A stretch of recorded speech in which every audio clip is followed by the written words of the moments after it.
Sebenarnya ada beberapa negara yang sudah kontak kita juga, bahkan dari kemarin-kemarin ya. Perancis sudah menyatakan mau datang ke Indonesia. Bahkan tiketnya bayar sendiri, kira-kira gitu. Perancis sudah menyatakan. Belanda kemarin juga Pak Erick Thohir sampaikan pertemuan beliau dengan presiden dari KNVB juga sempat bicara futsal. Dan dari Belanda juga tertarik tim futsalnya, timnas futsal Belanda untuk diadu sama Indonesia. Wah, itu luar biasa itu. Hmm. Jadi ya, ya artinya perjuangan mereka luar biasa. Makanya saya bilang tadi itu one historic point yang membuat kita optimis ke depannya. Dan mudah-mudahan juga nanti optimis juga lawan Australia dan John Bahrain Itu gitu. seru nih. Nah, ini peluang kita di lawan Australia ini kan, kita ke depan udah tinggal waktu dikit lagi nih. Iya, 20 sekian hari lagi lah. Ya kan? Jadi teman-teman nanti ada yang bilang, itu pemuja penjilat ketum, kerjanya muji-muji ketum. Memang kawan-kawan minta maaf saya. Kalau nggak kerja ketum kita, memang nggak mungkin juga kami kerjakan secepat ini. Itu fakta. Anda mau bantah apapun, fakta. Ini fakta, dan ini adalah proses yang sangat cepat yang kita lakukan. Dan ini kami minggu ini kita akan masuk ke Kemenpora, habis itu ke Kemenkum, habis ke Presiden. DPR. Mudah-mudahan DPR habis itu bos. Harus sumpah lagi kami. Kesana lagi. Wah. Dan kami cari di mana, di tengah-tengah. Artinya pemain datang cepat atau balik lagi. Oh, kan ada 2 titik ya itu ya. 2 titik. Belum tahu di mana teknisnya. Belum tahu teknisnya lagi, cari tempat di mana supaya cari titik tengah dan negara mana yang kita punya kedubes di sana. Jadi kawan-kawan ini nggak proses gampang ya, administrasi. Aduh bos, tiap hari gua kerja administrasi. Beresin yang mana yang kurang, ini mana yang kurang. Minta lagi, minta sini. Notaris lagi kemana-mana semua. Minta kesini lagi, semua.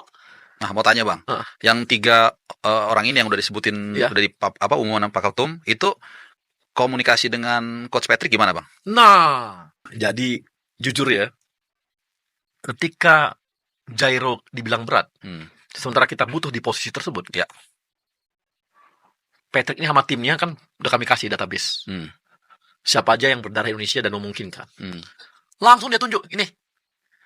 1 orang ini? Yang untuk 3. mengganti? Oh, 3 orang. 3 orang. Satu itu juga, satu yang ini lagi, yang ini. Kiper pun itu juga. Satu apa?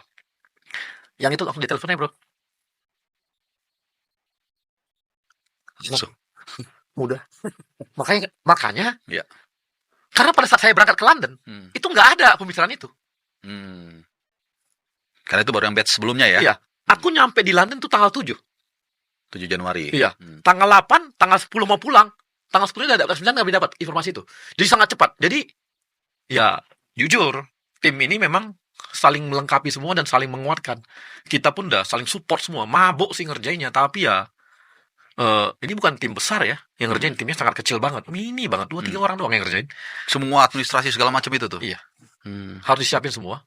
Dan ini mini, timnya ada tim yang ini. Dan kita terbantu banget dengan kelompok tim pelatih ini. Ketika dia tahu ada yang nggak bisa, langsung ada penggantinya, call aja. Langsung, oke. Kita tinggal okein. Kami setelah biasanya Patrick udah oke, kami akan hubungin. Kami itu oke. Tinggal nanti kejar ke 10 Maret bang. Kira-kira nyampe nggak tuh? Aman nggak? Kita kejar bos, kerja keras terus. Jadi tolong jangan diganggu dulu kami dengan hal-hal sepele lah. Kalau hal-hal sepele boleh, ganggu kami boleh. Tapi ada hal yang lebih penting nih yang kita kerjakan bos. Ya. Ini kerja negara ini, bukan kerja ecek-ecek gitu, bukan kerja yang ini itu, itu gampang. Ya kan, supaya toh kan kemarin juga udah diumumin nih, evaluasinya jelas itu. Nggak ada kok, semuanya clear kalau evaluasi itu. Jadi udahlah, ini jangan lagi kita yang ini, udahlah. Kami punya pertimbangan sendiri, evaluasinya jelas. Ya, evaluasi jelas gitu ya. Jadi ini kok nggak teriak-teriak? Kenapa saya nggak teriak-teriak? Karena saya lagi ngerjain yang pemain 3 orang ini bos. Jadi saya nggak gitu sempat kemarin lihat yang U20. Jujur. Nggak sempat memang saya ngerjain yang 20. Saya nggak sempat melihat U20 main, nggak sempat. Karena saya lagi fokus ngerjain yang ini. Lagi di Eropa bang waktu itu? Iya, lagi di Eropa dan lebih ngerjain yang 3. Karena ada prioritas yang saya kerjakan. Ada proses kerja yang harus kami kerjakan.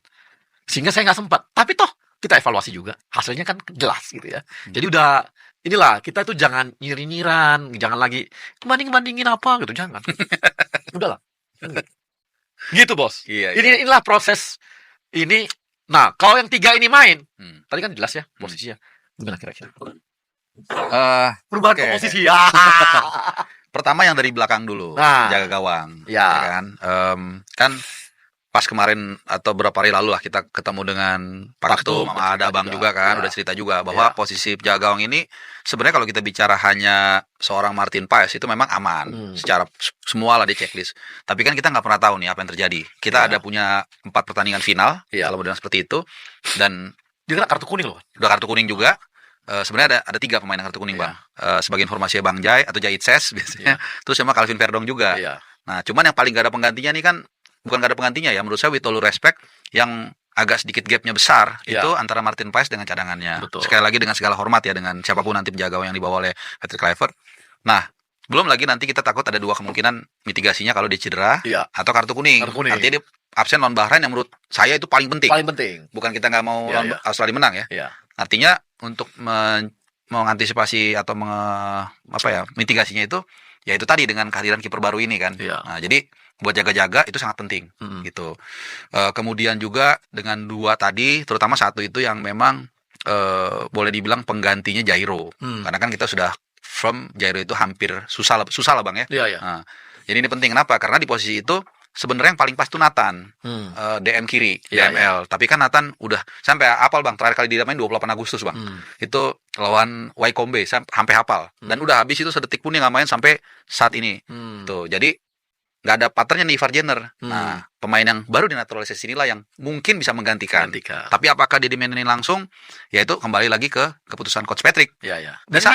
Dan dia pemain senior. Betul. Dan di klubnya dia selalu main reguler setahu saya ya. Iya. Nah, jadi ya lebih banyak pilihan intinya, terutama di beberapa area yang memang sangat terbatas pilihannya tadi itu, seperti DM sama dengan penjaga gawang gitu. Kalau mungkin kalau kayak CB atau center back mungkin kita agak lumayan ada beberapa ya, terlepas Betul. dari Hafner akumulasi kartu. Ini kan kapten kiri, ini tadi back kirinya. Iya, Bisa betul. belakangnya Verdong juga. Betul, bisa CB kiri kan. Iya. Nah, bisa juga. Itu numpuk lah banyak. Terus Iya. back kiri kita juga lumayan numpuk tuh, ada Iya. Calvin Verdong, Iya. ada juga Sean Patinama. Iya. Sean Patinama secara umum 3-4 bulan terakhir saya ngikutin dia lumayan reguler. Walaupun setelah kartu merah kemarin dia memang agak jarang main, tapi lumayan masih reguler lah. Jadi hampir di semua posisi kita sebenarnya sangat aman gitu loh. Terutama di kanan juga Bang. Iya. Itu paling banyak tuh. Ada Sandy Walsh, Iya. ada Kevin Dix, ada juga kalau mau dimasukin Renders, bahkan juga Yakob Sayuri Iya. gitu. Jadi Betul. aman. Tapi posisi kiper ini memang sangat urgent untuk deputinya Iya. gitu. Jadi ya mudah-mudahan ya dengan komposisi ini kita bisa curi-curi 1 poin lah Bang dari Sydney Bang. 1 poin lah. Mudah-mudahan ya. Wah, itu udah cukup lah kalau buat saya ya. Iya, iya, betul, betul. 1 betul. poin Bang. Kalau Abang nggak tahu apa harapannya. Harapan ya, Harapan realistis ya 1 poin. 1 poin lah ya. Poin. 1 poin. Harapan realistis 1 poin. Itu ya. Iya. Nah, ke depan Bang ini dengan komposisi seperti ini lawan Bahrain, kemudian lawan Cina ya. Iya. Baru terakhir di lawan Jepang. Iya. Abang lihat posisi kita nanti posisi berapa kira-kira? Gini, kalau lawan Jepang bukan kita pesimis ya. Memang kalau kita setuju kita get rid of dulu lah Yalah, Jepang, mantap. ya kan. Yalah. Kita tena G2G aja ntar urusannya itu kalau kita Itu lain cerita. dalam cerita. Heeh. Saya bikin sedikit riset kecil-kecilan Heeh. dalam format round 3 dengan 6 tim seperti ini. Heeh. Rata-rata poin yang dibutuhkan untuk kita bisa lolos ke peringkat 3 dan 4 Ya. adalah 12,25. Kalau kita Abang kan Ya, ya, orang eksakta Bang ya, Ya. berarti kita buletin ke bawah. ya. 12 poin. Artinya kita butuh 6 poin. Betul. Tapi dengan ketatnya persaingan di grup ini, bukan tidak mungkin di bawah itu kita tetap lolos. Betul. Tapi kita ambil aja pattern yang udah terjadi. Jadi balik lagi intinya adalah kita butuh 6 poin Ya. menurut pattern untuk kita bisa lolos ke round Betul. 4 minimal itu. Kalau ditanya, memang gak optimis peringkat kedua ya semua juga mau kan. Kalau ditanya mau. Cuma kalau kita bicara analisa yang realistik adalah kita butuh 6 poin dan itu hampir pasti memastikan kita at least lolos ke round 4. Jadi entah peringkat 3 atau 4 gitu. Oke. Ya berarti harusnya ya mungkin lawan Bahrain kita bisa menang Lawan dan Cina lawan China menang. gitu. Kira-kira begitu Bang. Harus lolos Piala Dunia. Iya, gue juga ngelihatnya sih itu ya. Maksudnya 3-1 menuju 3-2 itu kan nggak sesuai dengan target kita di mana mengincar pemain tuh kan yang bisa 5 sampai 10 tahun. Iya. Kita bicara pemain-pemain yang kita ambil kan at least 5 years mereka bisa Iya, 5 bisa tahun lah. masih main lah. Sementara 32 ke 37 kan kayaknya mustahil lah ya kita bisa ngelihat dia di level tertinggi terus. Jadi gue pikir ya memang ini untuk momentum sekarang gitu. Tapi kalau memang untuk menuhin pool pemain itu menjadi hal yang wajar ketika kita bicara pilihan yang tadi Justin bilang nggak banyak kan, emang Ivar kadang-kadang Justin Hubner dimajuin ke situ. Tapi kan yang murni bisa menemani Tom dengan ritme Ivar yang lah. udah ketemu kan cuma Ivar Ivar doang. doang yang Ketika dapet. Nathan berubah lagi, Tom harus mundur Iya. untuk ngebantu coverage area-nya. Itu yang buat dia kecapean kan di Iya. beberapa pertandingan kelihatan nggak bisa level konsistensinya tinggi, makanya sering diganti atau kan masuk dari babak kedua gitu. Kalau ada Joey ya pasti harapannya kan ya bisa langsung klop, itu kan yang menjadi pertanyaan, apakah bisa langsung ngeklop, bisa langsung ngejel. Kalau bisa ya edition yang bagus buat kita gitu. Jadi bukan rotasi seorang Tom Haye. Lu masih ingat Justru waktu nemenin Tom Haye. Tom pertama kali debut, orang tanya gue, ini bisa nyetel nggak? Jawaban gue bisa, karena dia udah senior, Ya. dia gampang adaptasinya. Orang tanya gue, JHS pertama kali bisa, karena dia levelnya udah beda, ya kan? Kalau lu tanya gue sama Joey, apakah bisa? Gue bilang bisa. Ini masalah jam terbang, masalah senioritas. Apakah Ivar Jenner jelek? Enggak. Tapi Ivar Jenner nggak punya pengalaman yang dimiliki oleh Joey. Dia udah sering pernah main di Sheffield juga, dengan sepak bola keras kan gitu. Ya. Jadi pengalaman ini yang kita butuhkan at this moment, dan ini definitely bukan jangka panjang. Ya. Bener-bener untuk 1-2 tahun ke depan. Dan memang kita kekurangan pemain yang punya muscle ya, yang kadang-kadang kan Iya. dia benar-benar sterk gitu kan. Iya. Padahal di tengah tuh nggak ada yang punya Dan muscle gitu. lu ketemu nanti Bahrain yang fisiknya juga lebih Nah, kuat, yang iya. sangat kuat. Australia fisiknya Iya, boleh. cocok Cina, sama Terus sekali. Cina Juga. juga Gede-gede. sama Jepang. Jadi kita memang butuh pemain seperti itu. Oke. Kalau Dean James, apakah mungkin dia akan lebih dimajuin ke advance ke depan? Ya bisa jadi juga. kan. Wow, jangan-jangan untuk gantiin ini. Karena kan di Farad Bangun. pertandingan pertama Ragnar nggak main kan? Apa? Ragnar nggak main, Ragnar betul. nggak main. Jadi kan Cover dong naik kan? Nggak mungkin. Enggak, tapi lu masih punya Shane. kalau si Dan James itu pas ketika mengawalin karir itu di sayap kiri. Wow. Winger. Cocok Iya, nih. winger Iya, kiri. bisa jadi sebagai winger. Kiri. Bisa juga. Tapi dari Ajax pun dia mulainya di situ. Tapi ketika dia pindah ke Volendam sama ke Go Ahead, akhirnya jadi bek kiri. Iya. Tapi dia bilang, gue biasa main di sayap kiri aslinya gitu. Jadi bisa juga Ya, dia dimainkan. bisa ke depan. banget, make sense banget dia masuk karena Ragnar nggak ada. Iya, akumulasi kartu ya. Iya, bisa Elstruik. aja. Elstruik juga mungkin ketar-ketir nih kalau ada pesaing. Tapi lumayan lah, minimal setiap posisi sekarang makin banyak Makin banyak opsi, iya. Opsinya Jadi banyak, yang akan datengin tuh untuk biar Patrick punya pilihan. Ya, dan tidak ada pemain dengan memasuki zona nyaman ya pastinya. Nah, kalau Emil Audero Mulyadi ini kan banyak yang bilang terbelah nih pro kontra pemain supporter timnas kita bilang kenapa sekarang mau dulu nggak mau dia masih tidak pantas pemain kita karena dulu sudah menolak kita. Tapi kan menurut gue yang menolak itu kan wajar nggak sih ketika dulu dia punya chance untuk bermain di timnas Italia, dia masih dipertimbangkan sebagai kiper ketiga untuk timnas Italia. Ya sekarang kan dia levelnya sudah lewat dari itu, tapi kan dia masih punya sesuatu yang ditawarkan untuk tim sekelas Indonesia dong, pastinya dengan ranking 127-130. Iya. Tawarkan dong. Iya pasti harus kita bedakan tawaran dulu dan tawaran sekarang gitu. Iya. Pas at that moment ya bisa jadi emang kita belum berprospek lah. Iya. Orang belum. Dan dia masih punya harapan. Iya, Dia dia masih yang punya pasti dia masih punya harapan. Kan nggak dia doang yang belakangan. Hilhers kan belakangan juga. Iya. Kevin Dix juga belakangan Tapi juga. bedanya kan kalau ini bapaknya nolak. Bapaknya kan yang ngomong. Statementnya muncul viral di mana-mana ngomong soalnya. seperti itu ya, itu mungkin jadi nodanya di situ Iya. ya ketika komentar polos dari bapaknya akhirnya diterima sebagai apa ya, hal yang kurang menyenangkan lah Iya. bagi Seru sih kalau bapaknya nonton di tribun VVIP GBK ya.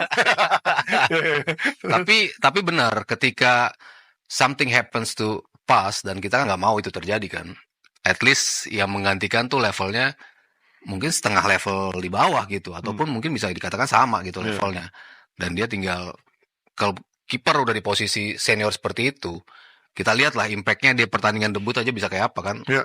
Pas itu kan ketika lawan Arab Saudi, debut pertama langsung save penalti luar biasa. Walaupun dia blunder juga ya. Iya blunder tapi Tapi dapat langsung pertama membayarnya ya. lawan Australia man of the match juga. Iya. Berapa save yang dia buat itu kan, ketika level lo setinggi itu, lo dimasukin di pertandingan langsung debut, ya lo bisa tetap bermain seperti itu kalau lo posisinya udah setinggi itu gitu. Jadi ya kalau kita punya dua kiper dengan kayak gitu sih, ya gue sih Bagus. suka gitu. Iya. Tapi menurut lo ada chance gak untuk Emil menggusur pas?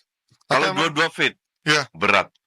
Karena Ya karena pas sudah nyaman. di Walaupun dalam. pas juga secara level kan sekarang di MLS Dan ya. pas gitu. lebih tinggi tau gue. Sama dia main terus tiap pekan pas Iya, main, iya. iya kan. Emil, Dia mainnya lawan Messi loh. iya. Lawan Suarez loh. Iya. Suarez tapi dua kali dalam setahun nggak ketemu tiap minggu ya. Enggak, I mean kalau lu udah biasa, Auderi ini kan juga levelnya seri B. Dia turun ke seri B, Iya. betul. Bahkan di Komoy cadangannya Komoy nggak dipakai. ketiga gitu, akhirnya Iya. makanya dipinjemin. Iya. Tapi kalau lo lihat, menurut lo apa yang membuat akhirnya kita berandai-andai? Apa yang menurut lo membuat akhirnya dia tertarik ketika tidak ada jaminan starter? Ya untuk gue sih logis aja. Hmm. Gue nggak bisa survive di Serie A Nah. dan gue nggak akan masuk timnas Itali. Udah Iya. gitu aja. Tapi dengan apakah sesuatu yang menggiurkan buat dia untuk datang ke Indonesia yang Ya iyalah mending main di at least masih ada peluang lolos Dunia. lolos Piala Dunia. oh, Karena kalau dia tetap di Itali nggak akan kemana-mana. harapannya Piala Dunia berarti ya? Iyalah semua juga masuk dengan harapan Piala Dunia. Walaupun tidak ada kejelasan dia akan jadi chance untuk bermain sebagai starter gitu ya? Ini kan nothing tulus juga. Lu itu sekarang nggak dipakai sama sekali. Iya, iya. Terus lu mau apa sekarang? Di Indonesia mungkin masih bisa lolos, mungkin masih bisa dipakai. Iya. Di Itali zero, Nggak mungkin Masih lah. ada Nggak mungkin. masih banyak. Karneseki. Iya, nggak mungkin. Jadi lu pilih mana? Kalau lu jadi Emil, Gue jadi Emil. Lo milih Jabar apa DKI? Bukan itu Emil beda lagi. Jangan lagi. Kalau kata takut jangan pilih itu. Viral itu ngomong Emil. Tapi bukan dia. gimana Emil Audio itu. cerita fans? Udahlah nggak usah. Ya, bahas. betul, itu ya. Ya, itu kan pertanyaan gue sedikit aneh gitu ketika dia akhirnya mau ketika tidak ada Gue jaminan. nggak aneh, gue sangat masuk akal. Karena kan kiper kan Semua itu punya pertimbangan, Ji. Semua itu punya pertimbangan. Oke? Semua pemain masuk sini punya pertimbangan. Iya. Kalau gue bilang, ini contoh pemain belakang yang bisa pilih Belanda atau enggak. Belanda itu defendernya ada 9, men. Ya. Yang main di papan atas semua. Iya. Iya kan? Iya. Yang bener-bener di Serie A, di Serie A, di Premier IPL, di League aja papan berapa? atas. Di Premier League Iya. berapa banget. Terus lu mau masuk masih ngarep kan enggak? Ya, Lu mending pilih Indonesia. itu Kan make sense, gampang.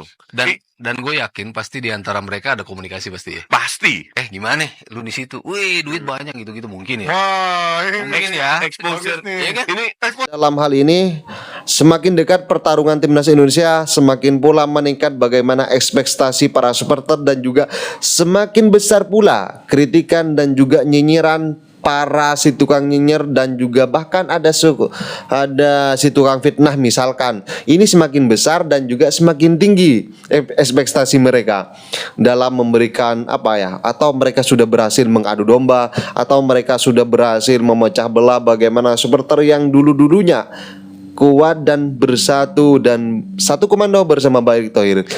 Oke, sahabat-sahabat Garuda, dalam hal ini timnas Indonesia di round 3 kualifikasi Piala Dunia 2026, saya menambahkan bahwa pemain-pemain yang ada saat ini jika sudah lolos ke putaran berikutnya, maka timnas Indonesia butuh pemain yang lebih matang lagi dalam memainkan sebuah bola, dalam bagaimana timnas Indonesia itu nantinya ketika sudah bertemu para lawan-lawan negara-negara yang menjadi langganan Piala Dunia. Dan sahabat-sahabat Garuda, semoga para pemain-pemain ini yang ada saat ini semakin dalam menambah menu latihan semakin bisa lebih baik lagi, amin. Sahabat-sahabat Garuda, dan tentunya satu hal yang penting adalah kita sebagai para pemain ke-12 mari berikan dukungan sepenuhnya kepada perjuangan timnas Indonesia. Jadi bagaimana tanggapan kalian? Silahkan ditulis di kolom komentar dan jangan lupa like dan subscribe channel ini agar kalian tidak ketinggalan informasi penting khususnya timnas Indonesia. Salam sepak bola keren, salam sepak bola bersih bersama Bapak Thohir, timnas Garuda Jaya bersama saya. Salam olahraga kita Garuda.